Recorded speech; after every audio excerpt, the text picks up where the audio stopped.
24-я сессия районного совета депутату 28-го скликання пройшла у районным выканаўчым камітэце ў мінулую пятніцу.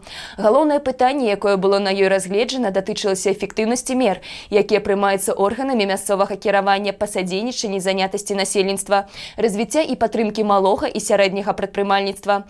Адкрыў і вёў пасяджэнне старшыня райсавета депутатаў Александр Давыдович.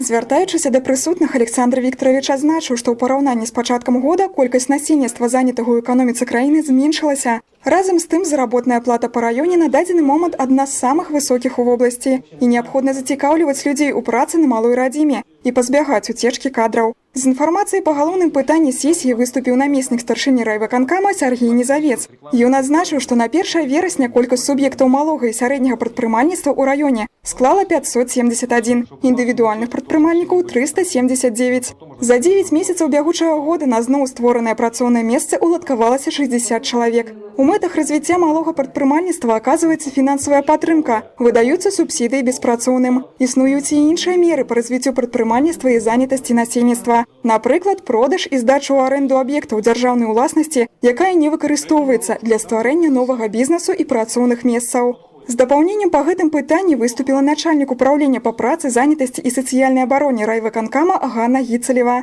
У сваю чаргу Александр Викторович вызначыў праблему нежадання некаторых грамадзян працаўладкоўвацца афіцыйна. У будучыні гэта можа прывесці да таго, што яны не змогуць атрымліваць пенсію, а таксама даручыў кіраўнікам арганізацый і прадпрыемстваў узгадняць звальнення падначаленых з раённай уладай і управленнем па працы, занятасці і сацыяльнай абароне райвыканкама. Усяго ж на сесіі было разгледжана 5 пытанняў павесткі дня.